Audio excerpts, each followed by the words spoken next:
There's more to the Trayvon Martin case for our roundtable. Here today are Judith, Browne, Dianis, co-director of the Advancement Project, an action tank, not a think tank, as she said. Dr. Chris Metzler, a political scientist at Georgetown University. April Ryan, White House correspondent for American Urban Radio Networks. And Michelle Bernard, president and CEO of the Bernard Center. Folks, welcome back to the show. Thank you. It's interesting. I'm always wearing suits and ties on the show, and it was really amazing this week when you saw in New York and you saw in Philadelphia, and you saw folks all around the country who are saying wear hoodies for Trayvon Martin. And this story to me is far different than some of these other social justice stories that we've seen, where literally you are seeing vigils and events in 40, 50 cities across America, even other parts of the world. What makes this different? Because when you look at this young man, this is not a child who was engaged in bad behavior. He could be anyone's son. If you think about some of the photos we've seen of him in his football uniform, or even in the hoodie, he was a young, sweet child, and his life was taken from him, and there's not one parent in the country who can look at that picture and not say, but for the grace of God, that could have been my own son. Yeah. Right, it's an issue that speaks to everybody, and it's a teachable moment, right? We got to use this moment to actually capitalize on the fact that racial profiling happens. And Trayvon was one person who was a victim of it, and that we can't allow it to happen any longer. Wearing a hood, that's not what it's about. It's about a young black male. As I said to the panel before, I also think that what resonated in this case was just the absolute ineptness of the Sanford Police Department, because we all know the conversation that we have with young black men in terms of how to act, how to do a certain thing, what not to wear. What not to wear. But when you literally sit here and see, didn't take the clothes, let him have the gun back, wasn't arrested, bought the self-defense, didn't check Trayvon's cell phone. You're sitting here going, how in the world is that justice when you couldn't even do a basic investigation? And that's the problem. So as a former prosecutor, a couple of things really came to mind. Number one, how do you simply buy a defense that someone, a potential criminal, has put in place? We've never done that. For the police department to say that they have looked at the law and they have no probable cause to arrest Zimmerman is absolutely legally incorrect. Look, if I walk down the street and I look suspicious, that's probable cause enough for the police to arrest me. And as you look at this whole kind of thing in terms of this self-defense, he is going to have to prove that self-defense. That doesn't mean that he's not arrested. So what it says to us is that there is this ineptness. There is this kind of desire to take the word. And the fact that you test the victim for drugs and you don't test the alleged perpetrator. And finally, he is not even entitled to that defense under the law. The law is absolutely clear. If you are the pursuer, you are not entitled to that defense. The 911 tape says it. April, April, this is very interesting, and I want to go to you on this because being with American Urban Radio Networks, black media drove this. Yes. Absolutely. Yes. I mean, let's just be real clear. I mean, on the local level, the Orlando Sentinel, they've been covering it. Tremaine Lee, who is a writer for blackvoices.com, he has been on this.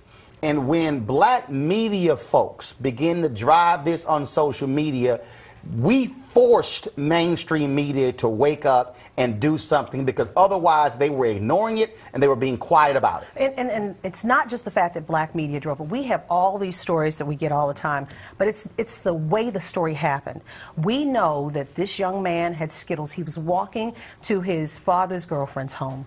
He was innocent, unarmed. And we hear the 911 tapes. The evidence is resounding. What happened, and it helped black media put this out there, and white media, mainstream media, said, look, my God, this is a real big deal. So it just kept snowballing and snowballing. So now George Zimmerman is basically an O.J. Simpson. He is in his own jail no matter what happens. A lot of people got upset at me when I talked about the need for President Barack Obama to say something about this. People said it's a local matter, he shouldn't. They brought up the whole Henry Louis Skip Gates deal. And I said, no. I said, I believe there's something broader here that you can actually say.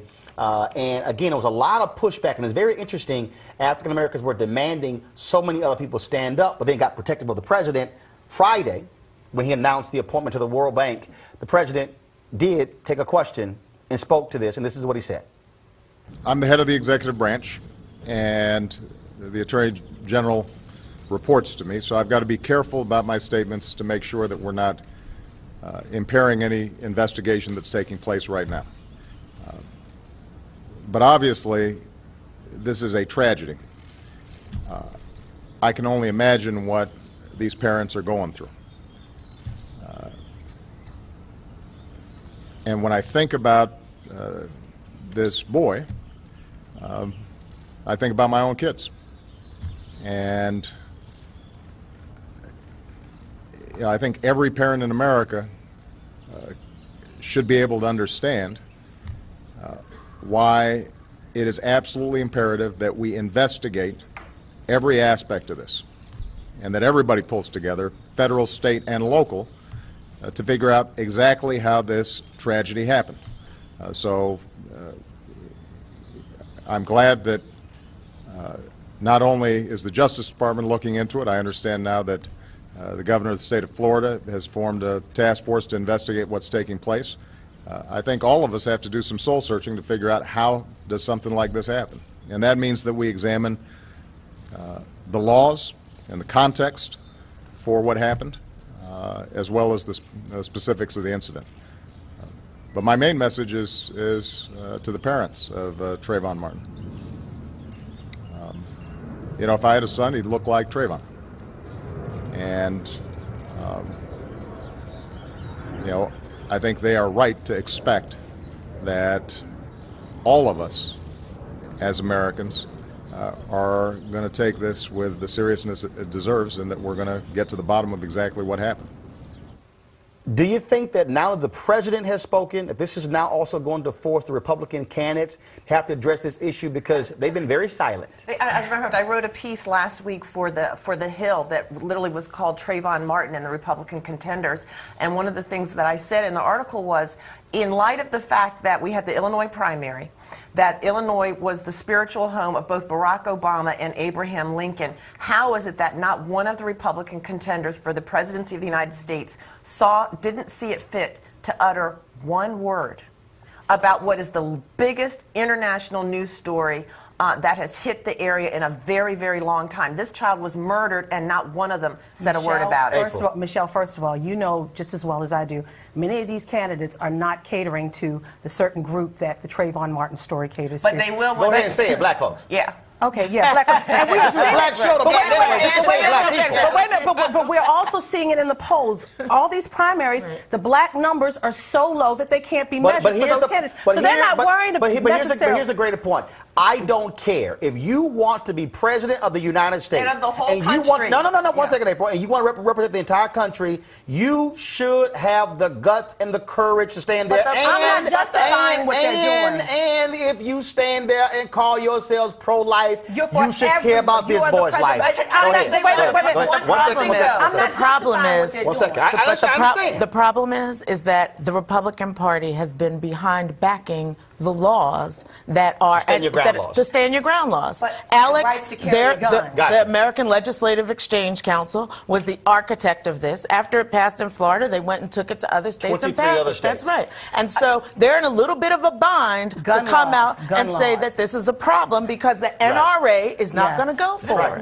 This is the point I want. One other point I want to make. In the piece I did, we had people writing in saying, Michelle Bernard made a mistake. George Zimmerman is not white. He is Hispanic. And we cleared it up. Hispanic is an ethnicity. It is not a race. Hispanics self-identify as white, black, Asian, a whole lot of other things. But what will be interesting, though, given if you put together the immigration laws that we've seen in Arizona, Alabama, Georgia, all over the country that basically allow for racial profiling, the Republicans, this election is going to come down to demographics. Republicans might start saying something because George Zimmerman's parents are not saying he's not white, he's Hispanic, and Republicans need that Hispanic vote. Maybe they will magically now decide to say something. Roland, as you know, really fast, and going back to about President Obama, he was very strategic in his statements, and the administration had been working all week. I mean, I even got calls early in the week asking me, what do you think about Trayvon Martin? So they had been trying to strategically plan how the president was going to deliver it, and it was delivered right in his lap Friday in a question, and he answered it strategically. He did not make the same mistakes that he did with the Henry Louis Gates issue at that press conference when asked the question. He was straight, strategic, no emotion. Actually, there was some emotion to some folks I've talked to, but I will say this. At the end of the day, I think they had no choice to say something because this story has gone viral in such a huge way that it has gone beyond being a local story. It is a much larger piece, and we're going to be hearing about this for a long time. And I do think that this may have a different impact, I think, than Gina 6. I really believe that. I agree. Folks, I certainly appreciate it. Thanks so much.